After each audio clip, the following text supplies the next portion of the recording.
قناعت والی زندگی سیکھو، نماز سے رزق بڑھتا ہے۔ اور ایک حدیث سناتا ہوں، طارق جمیل صرف زبان ہلا رہا ہے، بات میرے نبی کی ہے۔ ایک صحابی آتے ہیں، یا رسول اللہ میں چاہتا ہوں میری روزی زیادہ ہو جائے۔ آپ چاہتے ہیں سارے؟ بولو۔ میں بھی چاہتا ہوں، میرا بھی دل کرے اندر میری زمین نہ چو ڈھیر کپا ہوئے، ہم سارے چاہتے ہیں۔ یا رسول اللہ میری روزی بڑھ جائے، مجھے کوئی بتائیں۔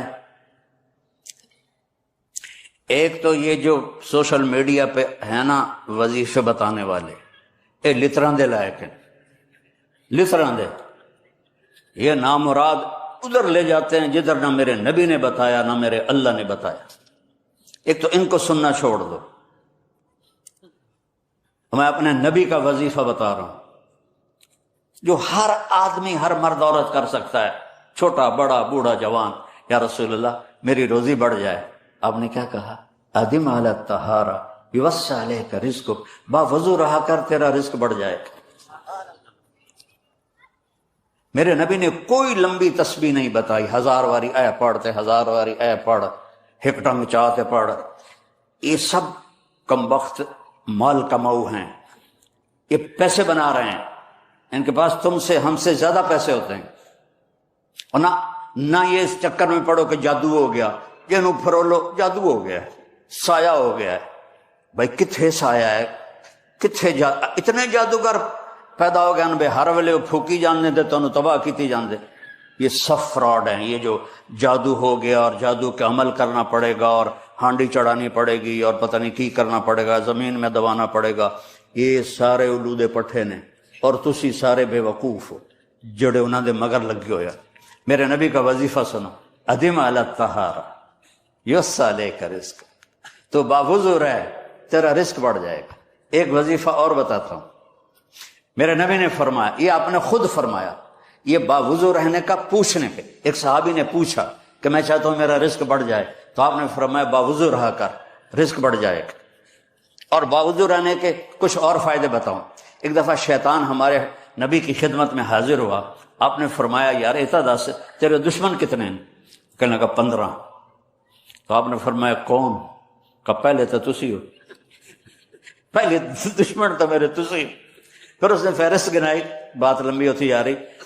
اس نے کہا پھر وہ مومن مرد اور عورت جو باوضو رہتے ہیں وہ میرے بڑے دشمن ہیں، ان سے مجھے ڈر لگتا ہے۔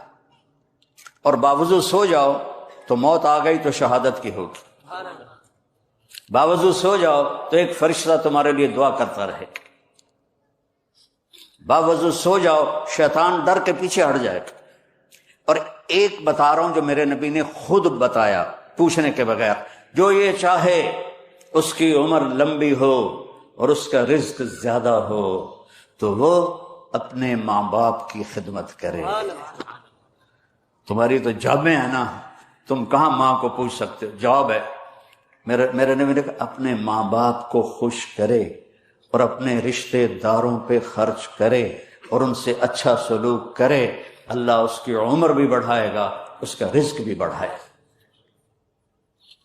اور ماں باپ کی دعائیں وہاں پہنچا دیتی ہیں اللہ کی قسم جہاں کوئی نہیں پہنچ سکتی۔ میں نے اس زمانے میں میڈیکل چھوڑا جب ڈاکٹر ایک بہت بڑی تصویر تھی، چونکہ وہ ڈاکٹر تھے، بیوپاری نہیں تھے، سوداگر نہیں تھے، ادھم ہی لے لو ادھم ہی لے لو ادھم ہی لے لو، ڈاکٹر تھے۔ اور مولوی ایک کیڑا تھا، کیڑا گندگی کا کیڑا، اور میں ایک ذمہ دار خاندانی جس میں تکبر کی انتہا، انسان کو انسان نہیں سمجھتے تھے ہمارے بڑے۔ تو اللہ نے میرا کانٹا بدلا، میرا ہاتھ پکڑا، آج میں آپ کے سامنے کھڑا ہوں۔ یہ اس کی مہربانی ہے، اس کا کرم ہے، اس کا فضل ہے، اس کا احسان ہے۔ تو میں کالج لائف تک بہت روڈ تھا، نہ ماں کی پرواہ تھی نہ باپ کی پرواہ تھی، تو میرے ماں باپ کو مجھ سے بہت گلہ رہتا تھا۔ تو میں لاہور میں پڑھتا تھا، تو میں خط اس وقت لکھتا تھا جب پیسے مک جاندے ہیں۔ تو ایک دفعہ میرے باپ نے مجھے خط لکھا، بیٹا جب پیسے ختم ہوتے ہیں تو خط لکھتے ہو، کبھی ایویں بھی خط لکھ دیتا کر بھائی تیرا کی حال ہے۔ پتہ ہی نہیں تھا ماں کسے کہتے ہیں، باپ کسے کہتے ہیں۔ تو نبی کی زندگی پڑھی تو پتہ چلا، آپ اندازہ لگائیں۔ بیٹا بہ جا بہ جا۔ میرے نبی نے فرمایا، یہ عورتیں بھی بیٹھی ہیں، کاش میری ماں ہوتی زندہ اور میں عشاء کی نماز کی نیت باندھ کے فرض نماز مسجد کی مصلی پر پیچھے نمازی ہوتے اور میں سورۃ فاتحہ شروع کر چکا ہوتا، الحمدللہ رب العالمین، اور ادھر میرے گھر سے میری ماں کہتی محمد، تو میں نماز توڑ کے کہتا جی اماں جان میں آیا، جی اماں جان میں آیا۔ یہ ماں کا مرتبہ بتایا۔ یہاں تو صرف پونڈ کو دنیا جانتی ہے۔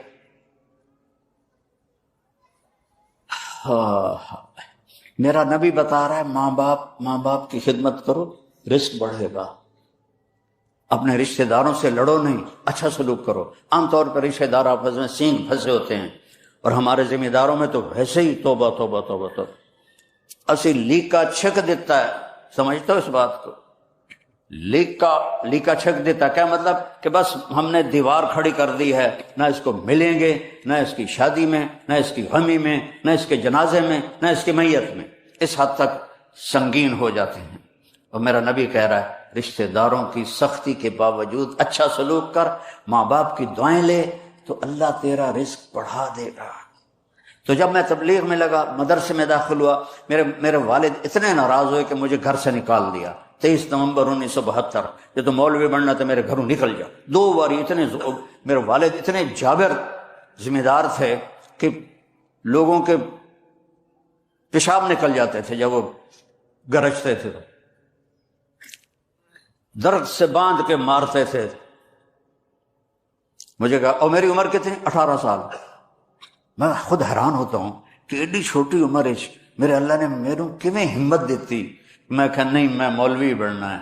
پھر میرے باپ نے کہا اچھا نکل جا میرے گھروں، 2 دفعہ کہا نکل جا میرے گھر۔ پھر جب اللہ نے میری زندگی پلٹی اور میں چھٹی میں آتا اور میں اپنے باپ کی خدمت کرتا، تیل لگاتا، پاؤں دباتا۔ نوکر ہوتے تھے، نوکرانوں تو خوب نہیں نا، انہیں تو انجن کرنا ہوں۔ تو ایک ہمارے بزرگ لیٹے ہوئے تھے، ان کو لوگ دبا رہے تھے، تو کسی نے پوچھا حضرت کیا حال ہے؟ کہا جی بس میں صبر کا ثواب لے رہا ہوں اور یہ تھکن کا ثواب لے رہے ہیں۔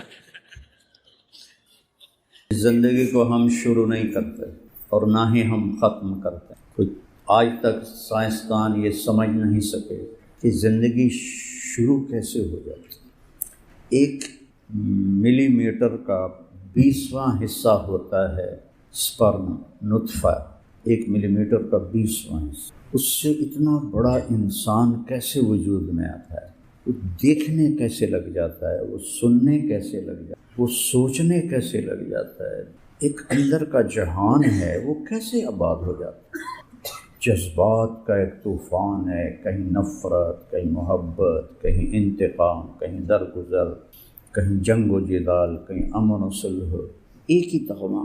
یوں آنکھ پھرتی ہے تو نفرت کی پڑتی ہے کہ کوئی کسی سے جھگڑا ہے، ایسے نظر پھرتی ہے بیٹے پر تو وہی آنکھ محبت میں تبدیل ہو جاتی ہے، وہی آنکھ ماں پر پڑتی ہے تو ایک اور قسم کی محبت اس سے نکلتی، باپ پہ پڑتی ہے تو ایک اور قسم کی محبت نکلتی، بیوی پر پڑتی ہے تو ایک اور قسم کی محبت۔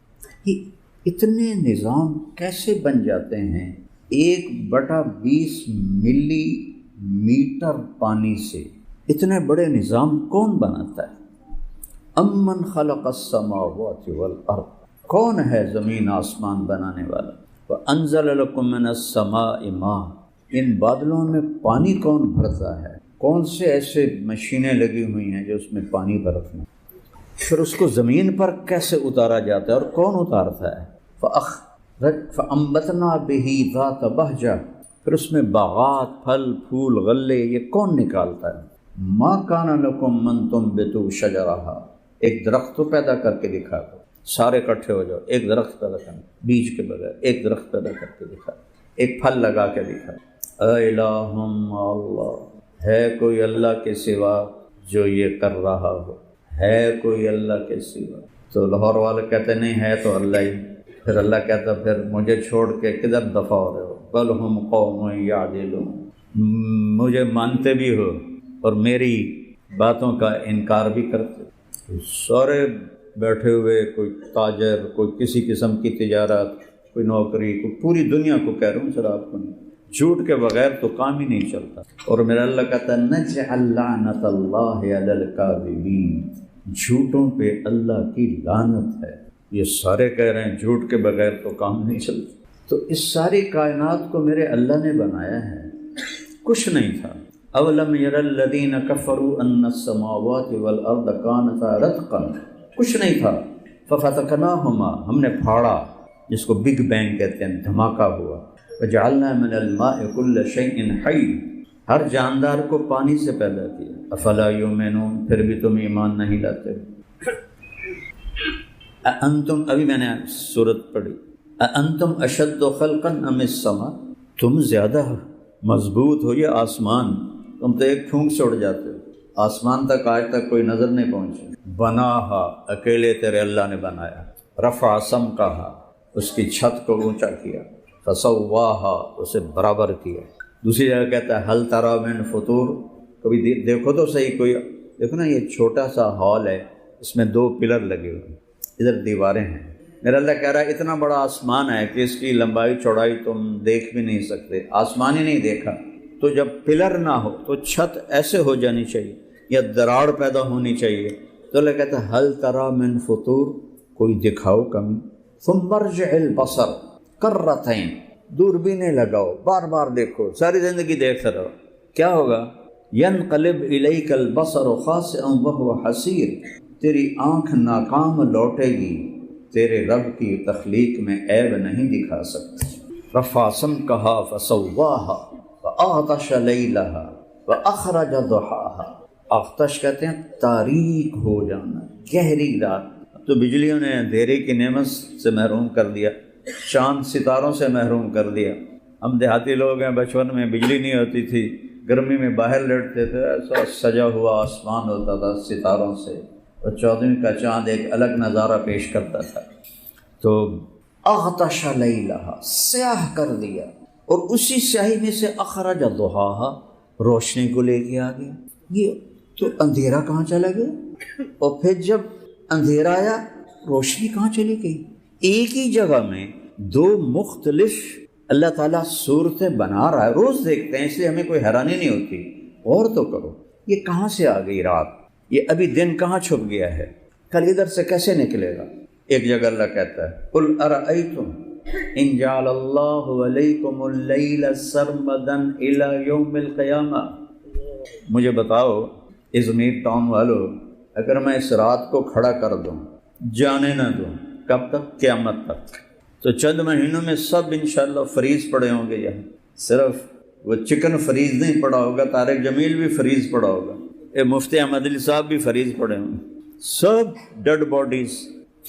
من الہ غیر اللہ یاتیکم بضیاء افلا تسمعون، ہے کوئی اللہ کے سوا جو روشنی سورج کو لائے؟ اور کچھ سنو تو صحیح، رات کا وقت ہے نا، تو رات کو نظر تو آتا نہیں، تو اس کے لحاظ سے فرمایا افلا تسمعون۔ سبحان اللہ، کیا قرآن کا حسن ہے۔ اب آگے دیکھنا، قل ارأیتم ان جعل اللہ علیکم النہار سرمدا الی یوم القیامہ، اگر میں سورج کو وسط آسمان میں کھڑا کر دوں، کب تک؟ قیامت تک۔ تو سارے انشاءاللہ مچھلی کے وہ پکوڑے بن کے ازمیر ٹاؤن بھرا پڑا ہوگا، 7 بر اعظم بھرے پڑے ہوں گے، سب پکوڑے جانور کھائیں گے، لیکن پر جانور ہی ساڑھے نال ہی ختم ہو جاون گے۔ تو اللہ کہتا من الہ غیر اللہ یاتیکم باللیل، کون ہے جو رات لائے گا، تسکنون فیہ، جس میں تم آرام کر سکو۔ اب کہتا ہے افلا تبصرون، سبحان اللہ، تمہیں نظر نہیں آتا؟ وہاں کیا کہا؟ افلا تسمعون، کیونکہ رات کو تو نظر نہیں آتا، اب بجلیوں کا زمانہ تو نہیں تھا نا، تو اللہ کہتا افلا تسمعون، سنو تو صحیح بولنے والا کیا بول رہا ہے۔ دن چڑھ گیا، دیکھ رہے ہیں، تو کہتا ہے افلا تبصرون، دیکھتے نہیں ہو کہ کون یہ سارا کارخانہ چلا رہا ہے؟ کون؟ امن جعل الارض قرارا، کس نے زمین کو ٹھہرنے کی جگہ بنایا؟ وجعل خلالها انہارا، اس میں دریا کس نے بہائے؟ وجعل لها رواسی، اس میں پہاڑ کس نے گاڑے؟ وجعل بین البحرین حاجزا، کڑوے میٹھے پانی کو جدا کس نے کیا؟ آپ کو پتہ ہے دنیا میں میٹھا پانی صرف 3% ہے، 97% کڑوا پانی ہے۔ اگر اللہ اس حاجز یعنی ایک رکاوٹ، وہ رکاوٹ کیا ہے؟ اللہ کا امر، اے نہیں کہ اللہ نے کداں پا دیتی ہیں میٹھا ادے ہو جاوے تو کوڑا ادے ہو جاوے، نہیں امر ہے وجعل بین البحرین حاجزا۔ اگر میرا اللہ یہ امر واپس لے لے، ایک قطرہ میٹھا پانی 7 بر اعظم میں کسی کو نہیں ملے گا۔ اے اللہم اللہ، پھر تکبر کی آواز ہے، اے اللہم اللہ، ہے کوئی اللہ کے سوا، ہے کوئی اللہ کے سوا۔ قرآن ایک کلام ہے، کتاب بعد میں ہے، باقی کتابیں ہیں، وہ لکھوائی گئیں، اللہ نے بولی نہیں، لکھوائی ہیں، ساری مٹ گئیں۔ قرآن اللہ نے بولا، اللہ کی ذات سے نکلا، کلام ہے پھر کتاب ہے، لکھی گئی، تو یہ نہیں مٹ سکتا چونکہ یہ اللہ کی ذات سے نکلا ہے، اور اللہ کی ہر صفت قدیم ہے، وہ مٹ نہیں سکتی۔ تو بولنے والا، اب مجھے بولتا سن رہے ہو نا کہ میرا لہجہ اونچا ہو رہا ہے، کہیں نیچے ہو رہا ہے، کہیں پست ہو رہا ہے، کہیں تیز ہو رہا ہے، یہ کلام اللہ بھی ایسا ہی ہے۔ امن خلق السماوات والارض، ایسا نہیں ہے امن خلق السماوات والارض، اس میں تکبر ہے۔ امن خلق السماوات والارض، کون ہے میرے سوا بنانے والا؟ جے کہ تو میں نے جاندہ نہیں میں کون ہاں، بول دیں تھوڑے جنہوں نے روح نکلن دے، بس پیچھے تو مٹی دا ڈھیر ہونا ہے، اور تو کی ہونا۔ تو قرآن میں لہجے ہیں یہاں، اے اللہم اللہ، ہے کوئی اللہ کے سوا؟ کوئی نہیں۔ پھر اللہ گلہ کرتا ہے، قلیلا ما، یہاں شکوہ آ جاتا ہے، یہاں تکبر نہیں، یہاں شکوہ ہے، قلیلا ما تذکرون، تسی تھوڑے ہی ہو جڑے میں نے یاد کر دے۔ سبحان اللہ، ہماری تو بدقسمتی ہے کہ ہمارے عربی پڑھنے والے بھی قرآن کے لہجوں کو نہیں سمجھتے، چونکہ انہیں عربی ماحول نہیں ملتا، اور عربی بولنے والا لہجہ وہ کتاب سے تو نہیں آتا، وہ تو اہل قوم، اہل زبان کے ساتھ مل کے سمجھ میں آتا ہے، ویسے تھوڑے سمجھ آتا۔ تو قرآن کا جو حسن ہے انداز خطاب، اس سے ہم محروم، اب تو عرب بھی محروم ہیں، ان کو بھی نہیں پتا کہ کس لہجے میں قرآن بول رہا ہے۔ یہ سارے پنجابی پٹھانوں نے جا کر ان کی عربی تباہ کر دی۔ وہ میرے سامنے ایک عرب، مدینے کی بات ہے، بتا رہا تھا، کہنا تھا امشی علی راسک، سیدھا چلے جاؤ، اسے کہہ رہا امشی سیدھا، میں کہو تیرا بیڑا غرق جاوے، یہ تسی عربی نہیں بولی تو ساڑا کی حال ہوگا، امشی سیدھا۔ عربی ایک حسین گلاب کا پھول ہزاروں پھولوں میں ہو تو الگ نظر آئے گا نا، یہ اللہ کا کلام ہے، کلام، یہ لاکھوں کروڑوں کلاموں میں ہو تو نمایاں نظر آئے۔ عَمَّ يَتَسَاءَلُونَ، کیا پوچھ رہے ہو؟ اللہ اکبر، کیا تکبر ہے لہجے میں، اور تکبر صرف اللہ کی ذات کو روا ہے، باقی کسی کو نہیں۔ أَلَمْ نَجْعَلِ الْأَرْضَ مِهَادًا، کس نے زمین کو بچھونا بنایا میرے سوا؟ أَلَمْ نَجْعَلِ الْأَرْضَ مِهَادًا وَالْجِبَالَ أَوْتَادًا، پہاڑوں کو کیل بنا کے کس نے کاٹا تیرے رب کے سوا؟ وَخَلَقْنَاكُمْ أَزْوَاجًا، تمہیں مرد عورت کس نے بنایا تیرے رب کے سوا؟ ایسے لہجے کا پتہ چل رہا ہو تو بات اندر جاتی ہے، ہمیں تو پتہ نہیں چلتا ہے۔ مثلا میں کہتا ہوں مولی عوید کیا بات ہے، تو یہ کیا مطلب ہے، کوئی گڑبڑ ہے، میں پوچھتا ہوں کیا بات ہے، تو میں صحت کا پوچھ رہا ہوں، میں کہتا ہوں کیا بات ہے، میں تعریف کر رہا ہوں، مولی عوید کیا بات، میں نے لہجہ ہی بدلا ہے۔ یہ آپ اندازہ کریں گے کہ میں تعریف کر رہا ہوں۔ جب پوچھوں گا کیا بات ہے تو کوئی مسئلہ ہے وہ پوچھ رہا ہوں، اور کیا کی گل ہے، تو یہ ہے کاٹا۔ اس طرح قرآن ہے اللہ کا، یہ لہجے سمجھ میں نہ آئیں تو اس کی لذت سے آدمی محروم ہے، اللہ کی قسم۔ ساری زندگی قرآن پڑھاتے ہیں، لیکن چونکہ عربی ماحول نہیں اور عربی کا وہ مستوی، وہ لیول نہیں جس پر جا کر قرآن اپنے چہرہ انور سے پردہ اٹھائے۔ ہم اس باغ میں ہیں جس کے حسن کی انتہا نہیں، لیکن ہماری آنکھیں کوئی نہیں، ہمیں نظر کچھ نہیں آتی۔